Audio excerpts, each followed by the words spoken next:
Welcome to Unedited, our fortnightly podcast where we explore the opportunities and challenges the retail industry is facing. Brought to you by myself, Diana Bang, and the lovely Grace Hill. From fashion, beauty, and homeware, Diana and I will cover industry topics and shed light on how retailers can create a brighter future. How are you, Grace? How is life continuing? Yeah. It's fine. I guess, another exciting week in the world of 2020. Still watching Selling Sunset. There was absolute, oh my God, hysteria in the office. Well, not in the office physically, but on our Slack group. Christine Quinn from Selling Sunset liked a report that we did on Instagram on Selling Sunset trends, so covering all that kind of bodycon style and blazers that we're seeing all of those beautiful realtors wearing. So that was pretty cool. I'm obsessed with her. She's always so immaculate and is just on point. That's what I like. I want my life to be like that post. Oh my God. God. Maybe even now I should be doing that. Have you seen her Instagram captions? She's hilarious. No, I'm gonna. There's one up of her being like, "I like my men old and bald or old and ugly or something because I look better next to them." And I was like, "Oh my God." I feel like she would be very good at what's happening right now with the Power of Six, where we're having to decide who our close friends are. I feel like Christine wouldn't even bat an eyelid. She would know exactly who they are and wouldn't be worried about. If you were the seventh friend, you'd be absolutely cutthroat. It would you'd not be invited. I know, I feel like people are getting so worried, obviously, because Christmas is coming up, and obviously it's the time when people want to spend it with their friends and family. And if we're stuck to this rule of six, like how is that gonna work? Yeah. How are you finding it? I have my birthday coming up, so I canceled it at first. I wasn't thinking not doing anything, but then I thought maybe I could do groups of people, just have a really long birthday, Why not? Maybe it could last several weekends. Have multiple events. But Grace, so what are we talking about on today's episode?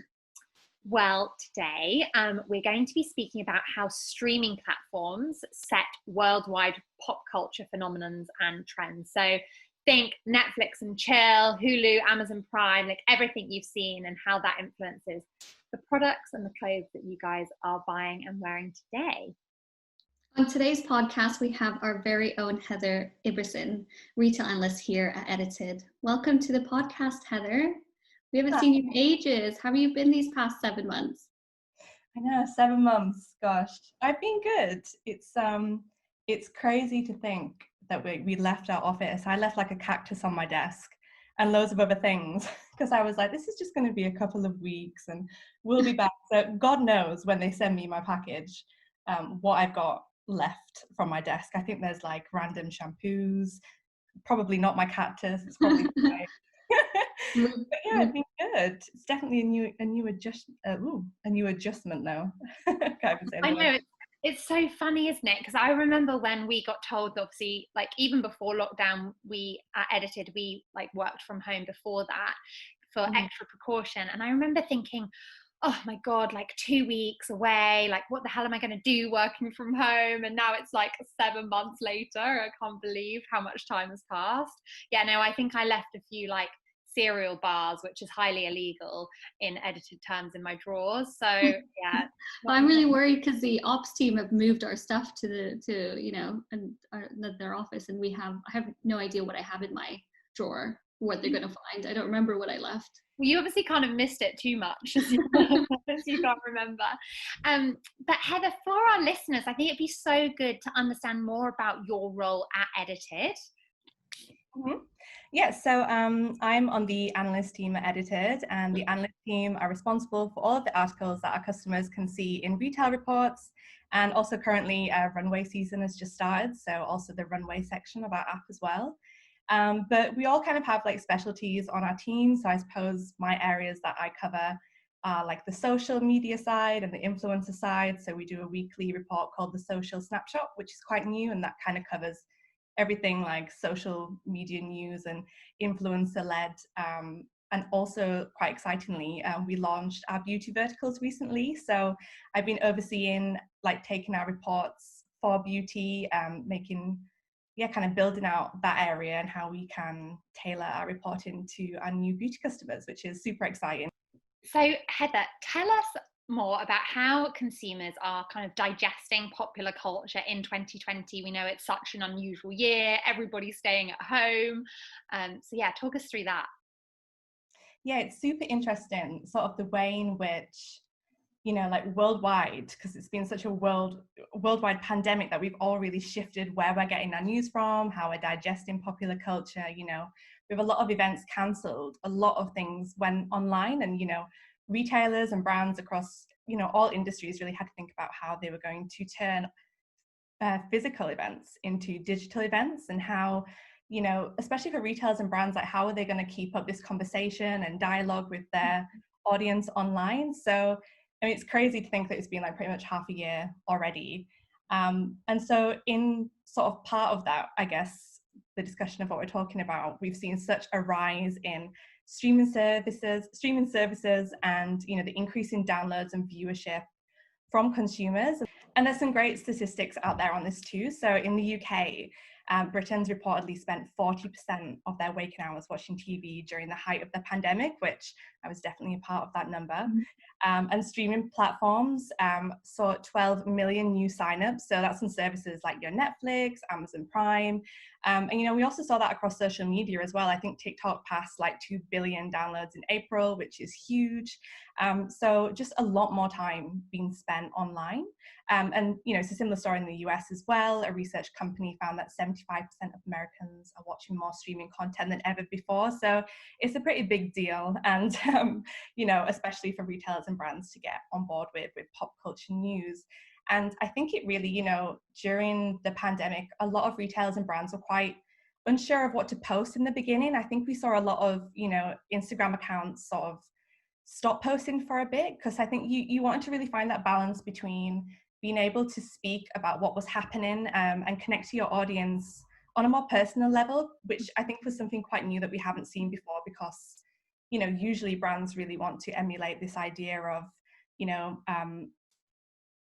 aspirational, you know, I yeah, guess. that's the word, aspirational. Like they really wanted to, you know, give out this elevated imagery on their Instagram, but, you know, now they were trying to find a way to navigate being relatable with their audience and speak to what was going on. But I think we can all agree that even though it's such, you know, it's been such a terrible year, you know, to be honest, that we kind of got a bit of fatigue over seeing all of this content around COVID. So, you know, in what ways could brands and retailers speak to their audience on something new? And I think one of these ways was by pinning a lot of their content, especially their social media content, around some of these shows that gained such high popularity during the pandemic, you know. So of course, I think we talked about this before on the podcast, like Tiger King was so big, and, you know, Topspot were making really witty references on their Instagram captions, and, you know, they could really like hang the new season trends on the back of these TV shows. So like the return of leopard print obviously fit in really well with Tiger King, and it kind of like refreshed this trend for the customer.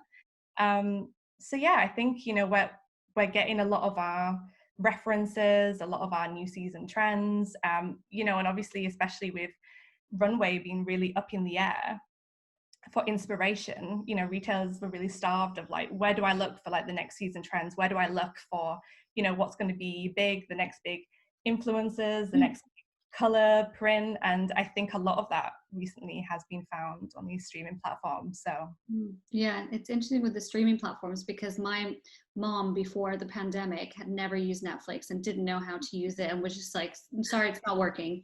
But with those 12 million new signups you mentioned, I'm sure she's one of them, because now she just uses it with ease, and it's great. But it would be good to know. Brand's a Netflix viewer. I mean, she's hysterical. Like, she's got it on her smart TV. I think that's the only thing she knows how to do, is like turn on Netflix and turn it on. But yeah, exactly. So, like, especially with, you know, I keep talking about TikTok because I'm obsessed, and I know that's more social media than streaming. But, you know, when TikTok first came out, it was a lot of the younger users on there, a lot of your Gen Zs. But, you know, you've seen that shifted slowly. And I think when you see a shift to viewership on a platform becoming a bit more older, you know, becoming more of your millennials, and, you know, then your mum and your grandparents start watching it, I think that's when you know that something is really hitting off in the mainstream. So it's not just, you know, the Netflix and chillers watching Netflix. It's really something that all retailers can get involved in, and they should really be, you know, looking to these sites as well for their customers, whether they're young or old, because yeah, that viewership really has changed. Yeah, because that's what I was going to ask. Why is it that streaming services in particular have become so much more important during the pandemic? Why is it streaming that has like come through as a winner? Yeah, I mean, it sounds kind of obvious, I guess, when you think about it, but you know, a lot of the things that we could do, theaters were closed, so you know, where were the people who used to go to the theaters getting their entertainment, getting their movies from? There was a lot of delays in movie releases, and I think a lot of them went onto sites such as Disney Plus. So even though it seems like a bad dream, you know, like when we were talking about in the beginning, like there was a period in the UK and other parts of the world where we couldn't leave our house, you know, I mean, apart from once a day in the UK, I think it was, but there really wasn't anything for anyone else to do. And like, especially when you're thinking about those that were furloughed, obviously, you know, a lot of us were also lucky to keep our jobs and work from home, but there are a lot of people who also weren't in that position. And, you know, what are you going to do when you're spending 24/7 indoors? So I think the appeal of streaming services is really that idea of escape again, you know, the idea that I personally never ever watch the news on TV. I know a lot of people probably are quite surprised at that. But I can't watch it. I feel like I know the news that I need to do, and watching anything on the TV just seems, yeah, I don't know, doesn't put me in a good headspace. And I think a lot of people, you know, when you go to your TV, you're constantly being fed the news. And I think at the time, like it was quite a lot to take in. And I think people wanted to move away from the anxieties that were being brought up around the news and find more content, in this case films, that was like a bit of an escape, and something that they could be totally immersed in. Like, you know, binge culture is so big on sites like Netflix. You don't have to wait for the next episode to come out. You just watch the entire series in one go, which is what I did with Selling Sunset. Oh my gosh. No, but I think it makes total sense, right? Like I didn't really think about it. Like it, like that was one of the reason that these services have been so important is because that was one of the only things that people could really digest in terms of popular culture, and it's like available to the masses. And as you said, it like, you know, caters to all different demographics. So, you know, it was prime opportunity, and even more so now for retailers to tap into. So I think, I guess that leads us on nicely to our next question, is what are the different opportunities across these channels for brands and retailers to kind of leverage and maximize? I think it's so exciting, this question, because there's just so many different opportunities. So we're going to a few. Obviously, I think we've already spoke about like the connection between social media and, you know, relating that back to these trends that are happening on these streaming services. So for instance, I think the Bird Box challenge on TikTok, which wasn't actually created by the Bird Box creators as such, it was created by a YouTuber called Morgan Adams, I believe. She posted it on a YouTube channel, and it really took off on TikTok. So I think the hashtag on TikTok has over like 11 million views already for all the videos and that hashtag. But yeah, actually quite funny. Netflix released a whole statement being like, do not do this challenge. We do not have the...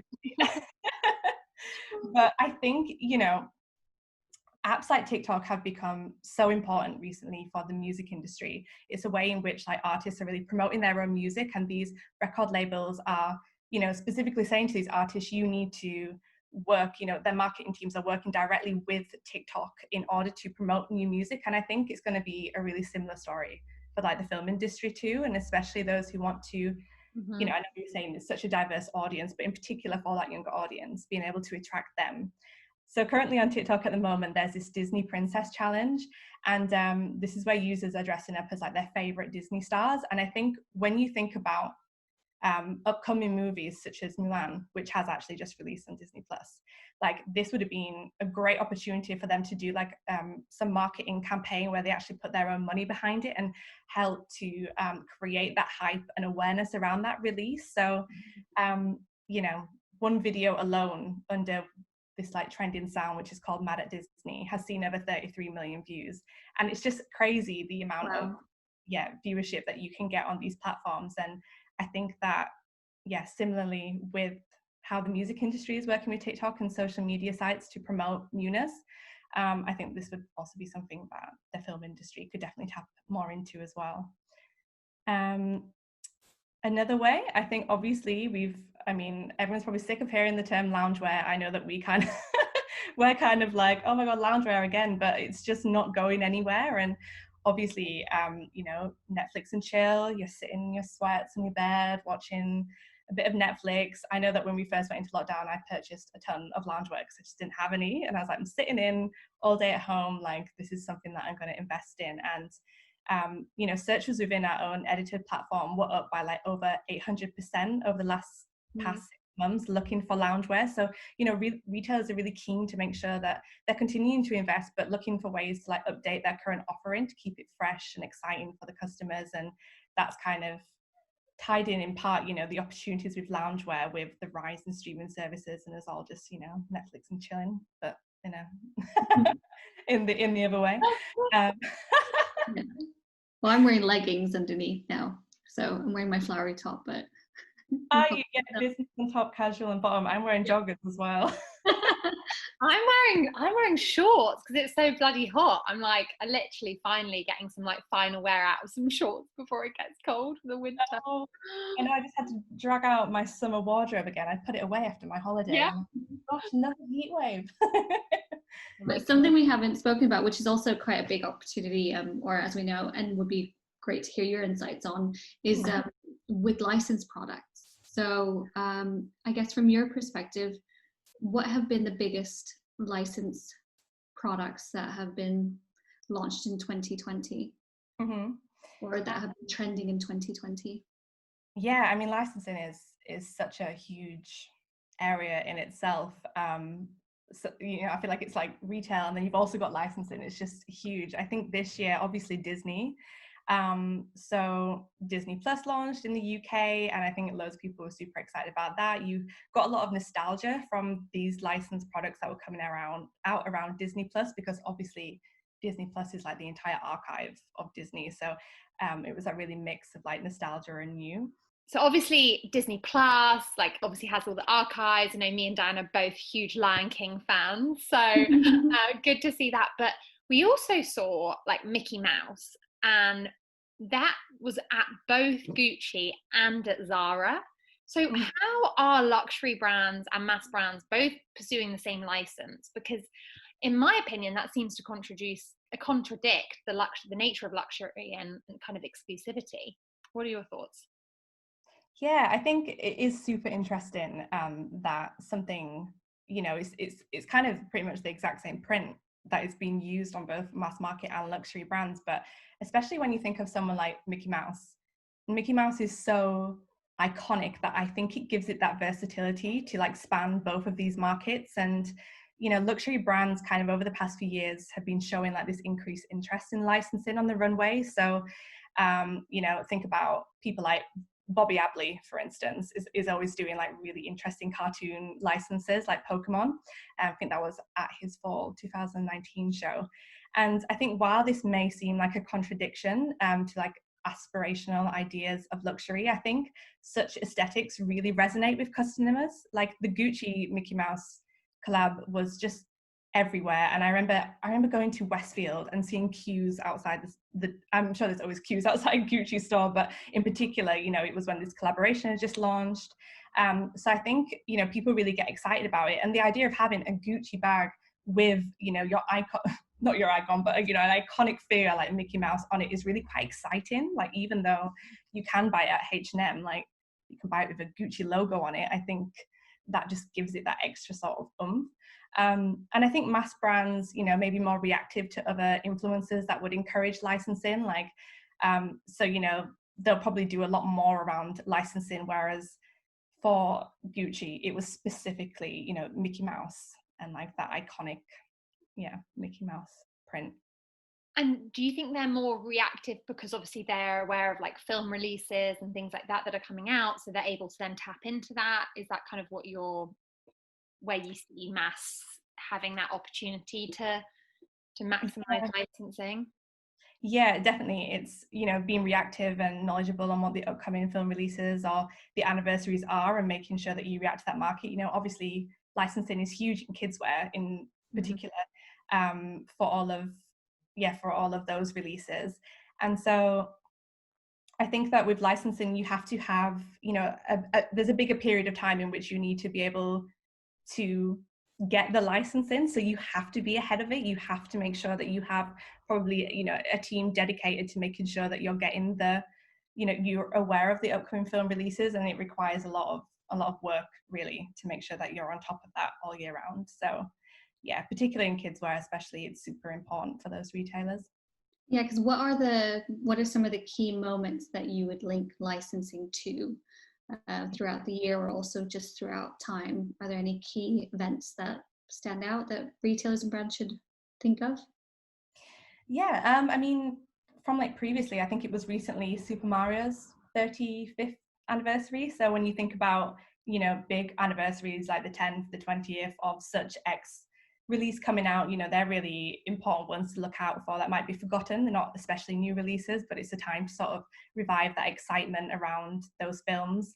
I think with the Gucci one, if I'm right, it was the Chinese New Year that spurred that collaboration. So, within the Chinese market, especially Chinese luxury, that was huge for them.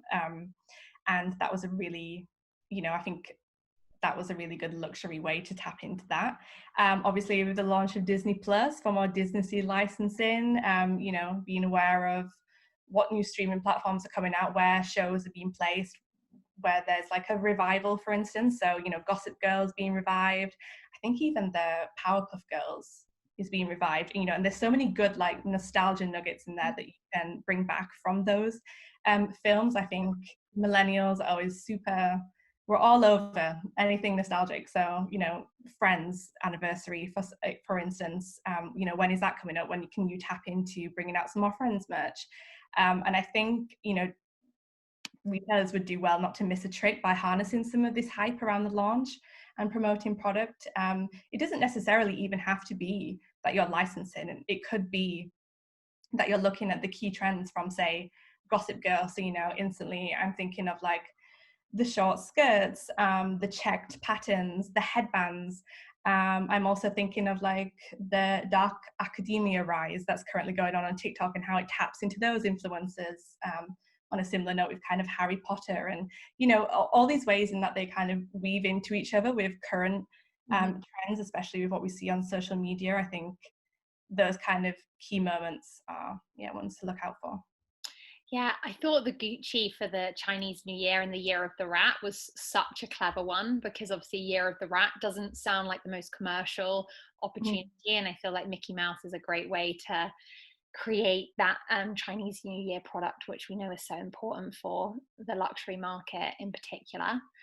So Heather, you've obviously mentioned like product opportunities like the rise of loungewear and like tiger and leopard print off the back of of Tiger King, and obviously The Last Dance or the 90s and sports revivals and TikTok challenges. But how about collaborations between brands and retailers, and obviously the shows?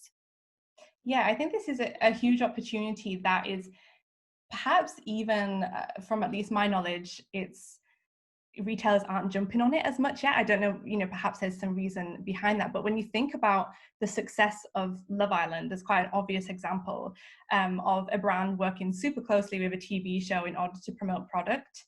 I think that's just so innovative. They created their own app where you can instantly shop your favorite looks from the app, and most of them did see sell out after being worn on the show.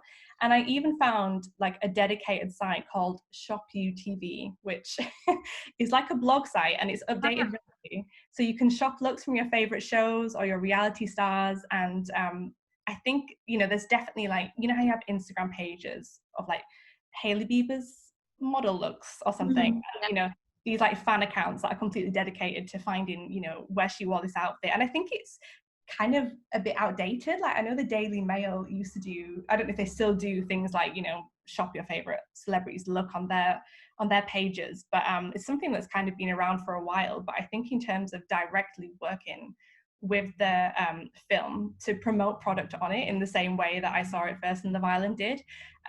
There's definitely a huge, room there for collaboration and opportunity.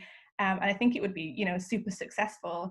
And I think it'd be more interesting to see, high street affordable brands doing that with film companies rather than, usually a stylist, which I think we'll get onto a bit later, a stylist will, work with a brand and they'll use designer looks such as, Killing Eve, and there was that gorgeous Molly Goddard dress in there. But I think actually when the viewership is a lot more younger, like I think a lot of success would come from working with more high street brands. Because, it's affordable, they can buy it instantly. You could create an app, a web page, promote on your social media and see sort of instant sellouts. So, and even like, could you have a discount code in the show promoted or something? Like, it sounds super out there, but I think anything that sounds out there, we end up seeing. Who would thought that you could just instantly buy a bikini from your favorite person on Love Island from the telly? Like, it seems so normal now, but there's a lot of scope, I think, for innovation, and I think brands who will get there first and figure out a way to do it are going to see a lot of success from it, just from being the first. And in regards to like Love Island, again, just really missing the show. These reality stars are becoming like the new influencers, and we've seen that over the past few years. People are going on the show for work, like they want this to be their career.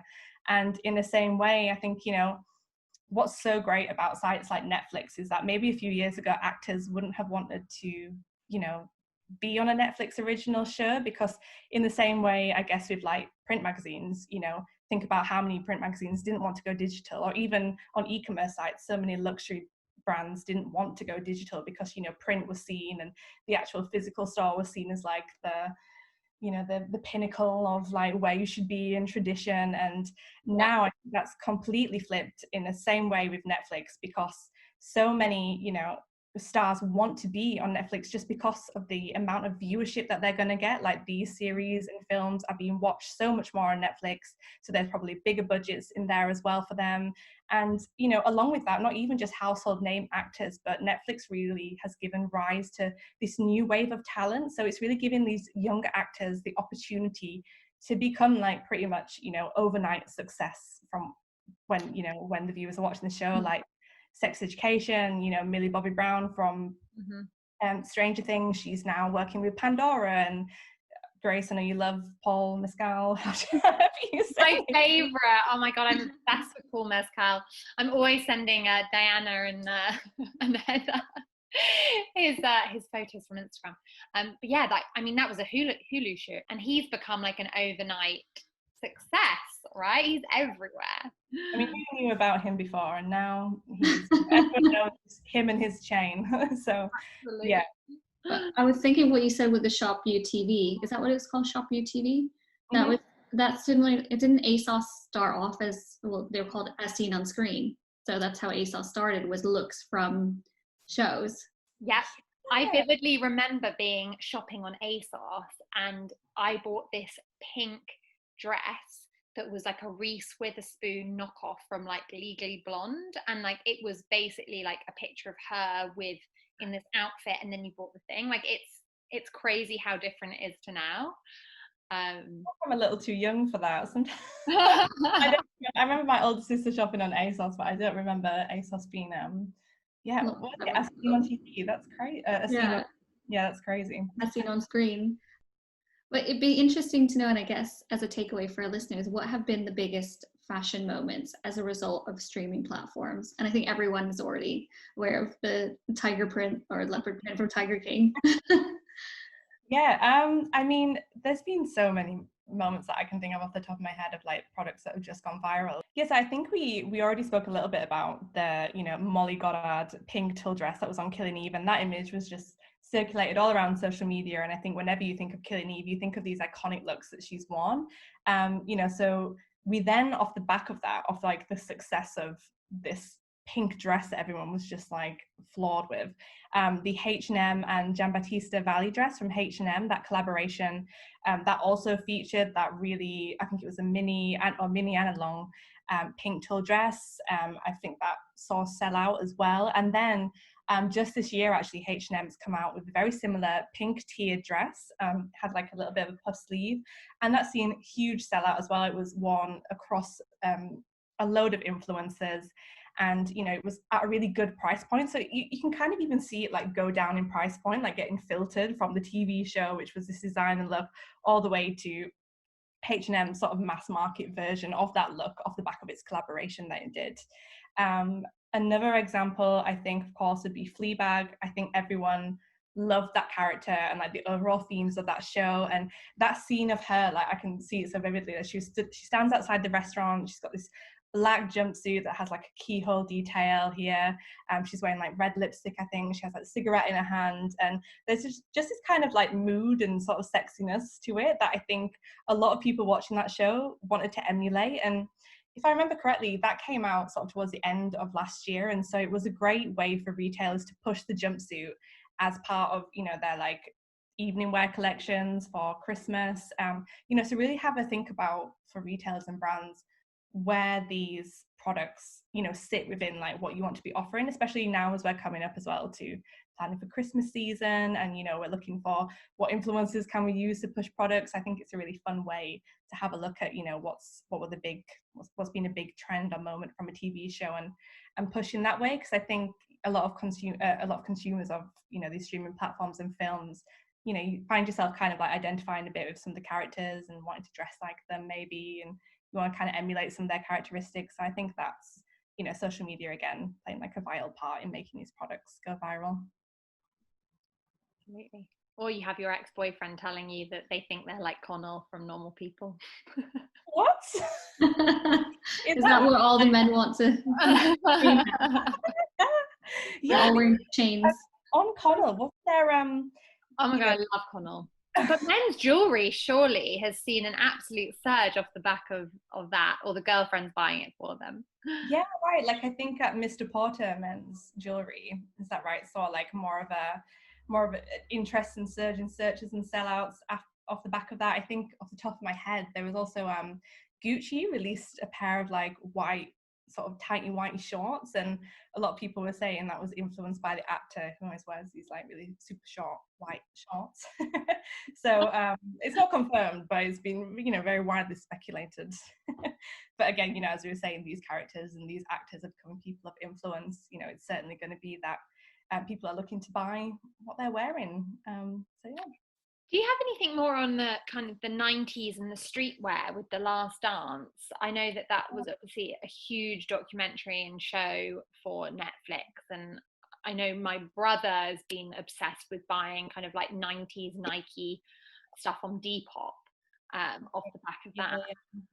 Yeah. I mean, particularly all I can think of when I think of The Last Dance is just like the Jordans, and you know, I think they were already kind of bubbling up on you know, on social media. I've seen so many women's wear influencers and men, you know, they're quite a genderless trend in terms of sneakers, and you know, then you get into the whole like sneaker culture, and yeah, how popular those shoes have been on sites such as StockX and the whole resale market.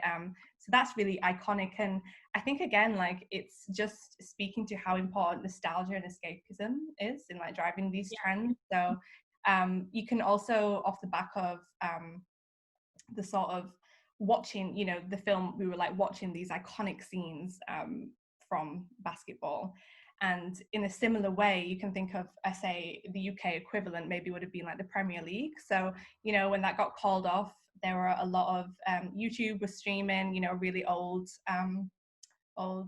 games, and that the football jersey became quite iconic. So like a lot of resale sites were seeing a surge in increase in vintage football shirts, and I think that's super interesting that people were looking to, I guess, kind of like go back to the happy days. Like that sounds really sad, but yeah, like getting in, you can see these vintage shops that sell and to this market. So you know, especially in sports, it's such a huge area.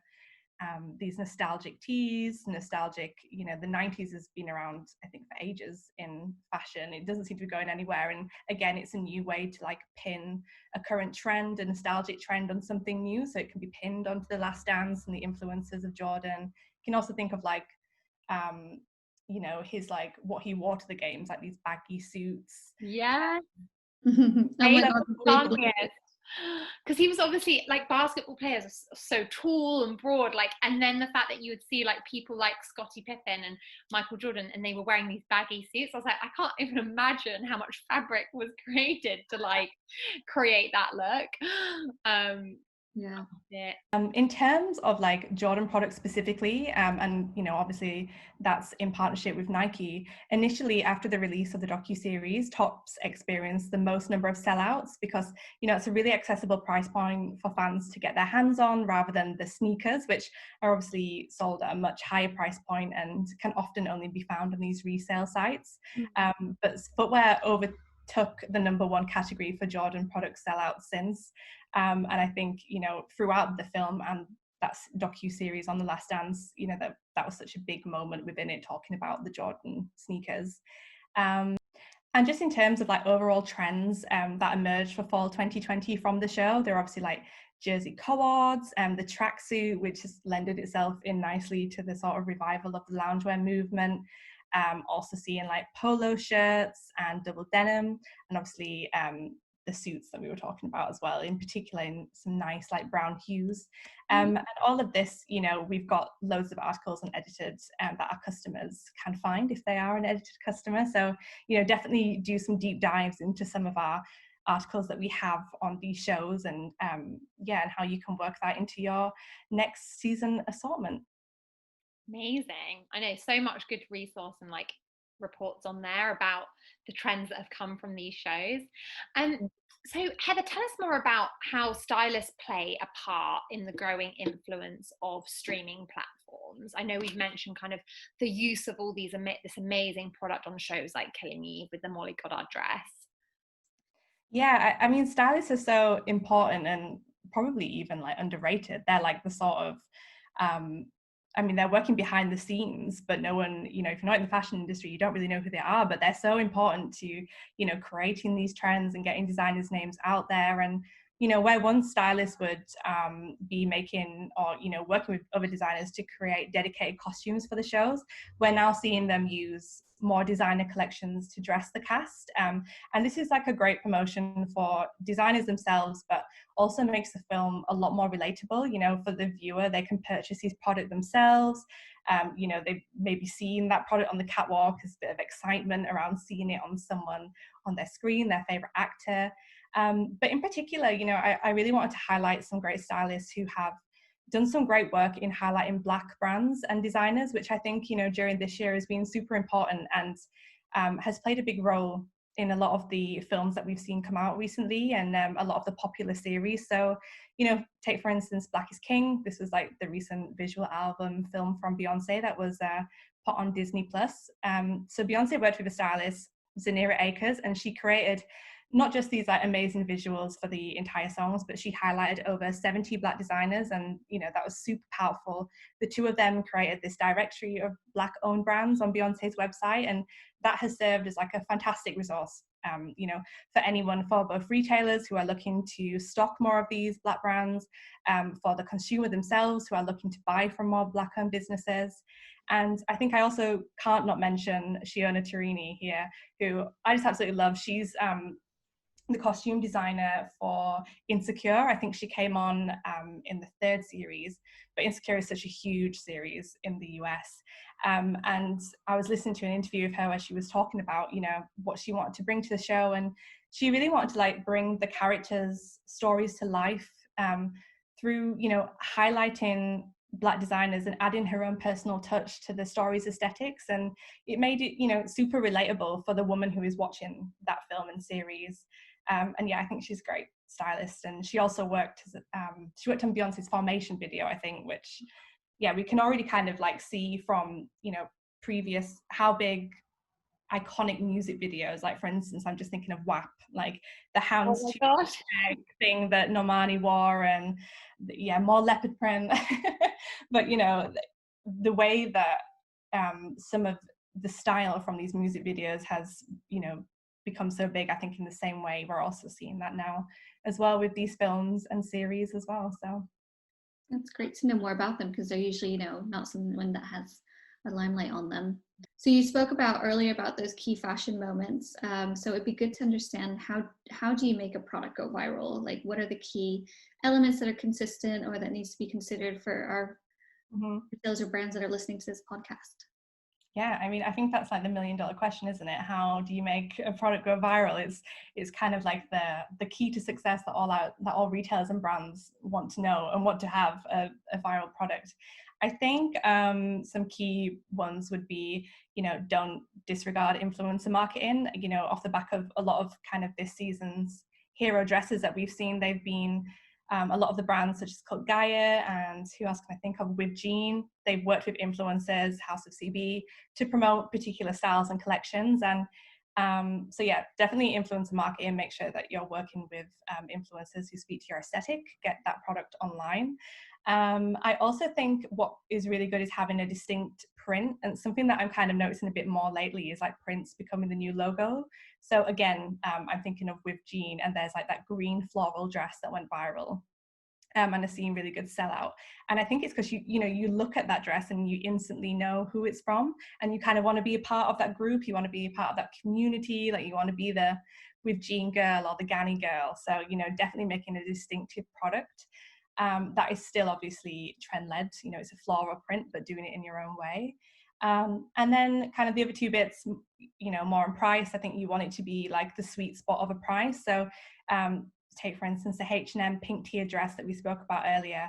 That's I think that was like £20. It's super affordable, but it's a way for your consumer to get a designer inspired piece into their own hands and closets. And so make sure that you have like the sweet spot in pricing. Similarly with, I think it's just me, isn't it, Grace, wearing the Zara bodysuit today, but but we've all got it.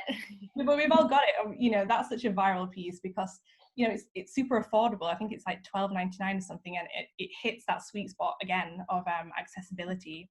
So also within that, it's super versatile. So make sure whatever product that goes viral usually is versatile, whether that's across age ranges. So it's like a really flattering shape. It's more of like a tent dress or a shift dress, or whether it's versatile in that you can wear it in a lot of different ways. So the bodysuit, for instance, you can wear it with jeans, with a skirt. It comes in a variety of core colors.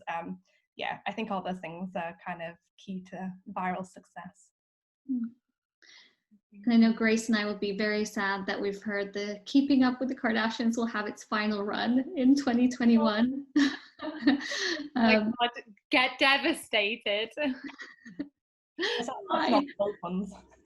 But what shows are Gen Zs gravitating towards would be good to know, and what values underpin these series? Yeah, I think like for the Kardashians, I mean, you can really look to that as how important reality TV and streaming services have been in influencing fashion. Like they're like the pinnacle of like the rise of the influencer, and it's completely changed how we dress. Kim's total glam looks and the Yeezy influence, minimalistic glam. But for Gen Z, I think it's completely different. Like I think kind of scrap all of that about the Kardashians when you're wanting to look to Gen Z. It's a whole lot more natural. Like they're way less embarrassed about flaunting their imperfections. Like there's even beauty products to give you freckles, and to the star patches for zits. They're called like star face. They're like actually, rather than buying the patches to hide your zits, it's a very American term of saying spots, you're actually like highlighting them. And I think they're really embracing who they are. They're a lot more silly on social media. They often have like Finsta accounts for their friends where they just post daft things. I think you can see that on TikTok a lot. And I think more importantly, like they super care about social causes and the environment. And I think if we think about shows such as Sex Education, and also maybe more recently I May Destroy You, there's such amazing series on like sexual consent, on feminism, on diversity, education. And I think both of those shows have got such an amazing response online, and they're really resonating with a younger audience. And in the same way that a lot of the consumers now are wanting brands to take a stance on like who they are, what do you stand for, how are you supporting social causes, do you align with my values, and are you speaking up about causes that I care about? I think they also want to see this reflected in the TV shows that they watch as well. I mean, I could talk about I May Destroy You for ages. I think it's brilliant. I think the fact that it's, you know, the fact that it was so surprising to see a woman putting on her period pads in the toilet, or a Black woman putting on a headscarf before bed, like seeing that on primetime TV and being like, you know, that's so different. We've never seen it before. But, you know, the amount of like incredible positive response that it got just shows that we really need more like diverse voices. We really need to see more shows that are taking a stand and telling stories from different, you know, viewpoints, and that's what the consumer wants to see as well, and in particular that consumer is Gen Z. So amazing. And so what are, obviously you've mentioned a few shows there that you've loved, and we've spoken a lot about the kind of the biggest, most hyped shows of 2020. What are the upcoming shows that retailers need to be aware of for the rest of 2020 and also beginning 2021 / need to plan out what I'm going to be watching if we go into a second wave? So there's a lot of like more series being released, series that people have been dedicated to watching from the beginning. So The Crown season 4 is coming out soon, Money Heist season 5, there's season 3 of Sex Education, there's Love is Blind, you know, all those classic ones on Netflix. Make sure that you're aware of when they're coming back onto Netflix and sort of like rebuild that hype. You know, they've got like dedicated followings, and people already know and love those. So they're coming out soon this year. There's also really excitingly Emily in Paris. I don't know if you've heard of that one, coming on Netflix on the 2nd of October. So it's the creators of Sex and the City, and it kind of looks poised to be like the new sort of Gen Z Sex and the City, and like The Devil Wears Prada, those kind of vibes. But yeah, I think I'm super intrigued to see how it'll, well, what kind of the content will be. Like we were just saying, is it going to take sort of any stands on, you know, feminism or social causes, or is it going to be very much like nostalgic to these old films that we love? I think that's the great thing as well about revivals, is that they speak to a new audience, but also the older audience who grew up loving shows like Sex and the City also would be interested in it. So there's that range in audience there. Also Keeping Up with the Kardashians, their final one is next year, early next year. So, you know, start thinking about, is there something you could do with the trends from there? And probably most importantly, I think everyone's been waiting for the release of Mulan, the live action of Mulan by Disney. So I had a quick look to check that date's just been moved back and back, but it is now released on Disney Plus.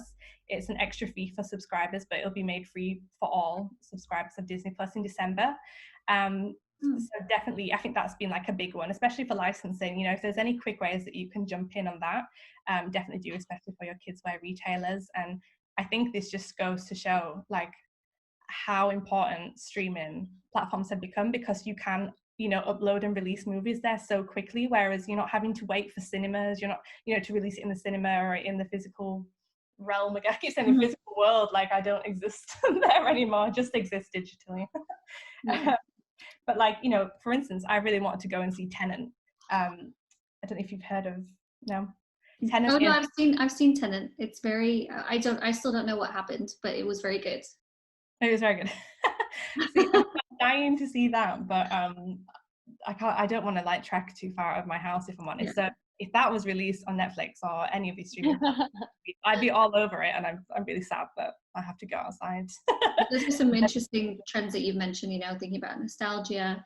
So I think if you think about, you know, where trends are going to come from this, like Emily in Paris, okay, so, you know, Devil Wears Prada vibes, it's going to be, you know, that kind of gossip girly, glam, fashion. I think I've noticed a few like skirt suits. And the great thing is that all of these already have trailers out, so you can go and have a look at the trailers, see what's in the key looks of each. That's a great way to sort of get ahead of the game there. That's a good tip. Like, go and watch the trailers, because as you said, like the key looks will probably be featured in the trailer, and like for people that want to buy themselves time, if it's a really hyped show, probably going to be something to think about considering for your own assortment.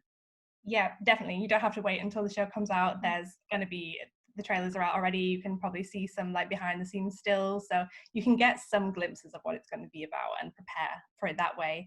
But I think as well, like The Crown is such a big one, and instantly with The Crown now I'm thinking of like cottagecore, and again like the dark academia trend, Victorian dresses and like details like your oversized Peter Pan collars. You know, I think retailers already will have these in their assortment already because it's been such a growing trend. So, you know, you can pin these on the crown, the new show, and yeah, I think just look for those elements where you can sort of refresh your current, what you have in your current assortment, and bring it with a bit of newness and offer it to your consumer in a new way with films that they're already watching. So yeah. Amazing. So I guess looking into the crystal ball, what is the future of brand and streaming platforms from your point of view, but especially with regards to collaborations? Where do you see this moving? I think like really wrapping up kind of everything that we've discussed already so far, definitely brand ambassadors we're seeing a lot more of. So, you know, this is across both fashion and beauty. So for instance, we've already seen the start from Netflix 13 Reasons Why, the actress Catherine Langford. She's the face of L'Oreal Paris, which is like a huge brand. And you know, she really became famous from the Netflix 13 Reasons Why show that Gen Z also love. And also Paul Mescal again, he's on Mr. Porter, I think he's been on GQ, the new fashion icon. So definitely collaborations in that way, looking for sort of new actresses, new talent, because, you know, the faster that a brand can really like snap up who's going to be the next big actress, you know, that's what they're trying to do here really. And they're discovering that new talent from the Netflix shows. So they're getting these brand partnerships in as soon as they can, then with the rising talent. And I think also, you know, in video shopping, so we've already spoken a bit about, I guess, you know, like you were saying, Diana, coming back to where ASOS started, like, let's find out where this character's outfit is from. You know, are we actually going to see this on the Netflix streaming platform? So there was like the extension of Netflix Party, if you remember, like back in sort of the March, April time, where so you could like get this extension called Netflix Party, chat with your friends while you're watching shows. You know, is there going to be some extension, or are Netflix going to release something where you can click and buy on your screen? You know, like these interactive ads that have been coming out here and there, and they haven't really taken off yet, but I think it's definitely something, you know, mixed with technology that could be really, you know, we can all see that happening, as bizarre as it sounds now. Yeah, I think, you know, can you purchase directly from Netflix? I think there's just so many innovative and cool ways that these collaborations could work. So keep your eyes peeled. And I feel like we've not really given Marianne much credit from normal people, but you know, I think she looked amazing, didn't she, in her black dress and didn't, and just the styling of her hair as well, and just being so natural. But Heather, just to finish, so what is the one thing that you want our listeners to take away from this episode of the podcast? I think, just as I mentioned, what our listeners can take away is just that every company, no matter what industry you're in, you know, we've talked a bit about the music industry on TikTok. I think any company can learn from Netflix and streaming platforms the principles of innovation and personalization. And I think those are two areas that are, you know, really, since sort of the pandemic as well, they've totally accelerated. We're seeing huge leaps in technology throughout the past few months because, you know, retailers and companies and e-commerce sites have really had to evolve and adapt, make sure their business it functions well as an e-commerce business, that they put new technologies and innovations into place, you know, QR codes, how everything has changed, and yeah, a complete acceleration of digital tools and products. So I think the brands that are going to get involved in these new technologies, and the brands that are going to be the first people to innovate, you know, who's going to be the first brand that the viewers of Netflix are able to purchase directly from the Netflix platform? Whoever that is really going to make headlines. And I think it doesn't even have to be as big of that, but what can you do that's sort of the first innovative thing that people are going to be talking about and excited to try? Oh my God, well, hopefully Netflix are going to get flooded with requests after this episode. Yeah. But Netflix is doing a shuffle button. No. Oh, what, like on your iPod or like your Spotify? Like shuffle recommendations. Yeah, recommendations for you. Wow. That's fun. Oh my gosh, well, I feel like I'm quite particular about my genres, what I like to watch. Okay. So. I've always said I really want a shuffle for The Office US because I'm obsessed with it. and I've watched the entirety of it with, I don't know, a few hundred times, and I want a shuffle button to just like bring me up a random episode. Oh my God. I want Netflix to do. So Netflix, if you're listening, this is my next request. Oh, well, Heather, thank you so much for joining us. We absolutely loved having you on, and it was so interesting to hear what you had to say. Well, thank you. I feel like we talked loads. There's so much that on this subject, and obviously there's so many incredible films, and it's been great chatting to you. I'm a huge fan of the podcast, so I feel very excited to be on. As a listener of ours, we're here to support you as the retail industry enters a new era. If you're a customer of Edited, please contact your dedicated account manager and retail strategist, as they'll do everything they can to support you. For all of our listeners, ensure you're subscribed to our insider briefing. You can sign up at edited.com, where we'll be keeping you all updated on the latest news and strategies. Thank you for listening to Unedited. If you've enjoyed today's conversation with Heather, please make sure you subscribe to keep in the loop with future episodes. And please tell your friends or family about us. And if you have any further questions, you can get in touch at unedited@edited.com or tweet us at edited_HQ. Bye. Bye.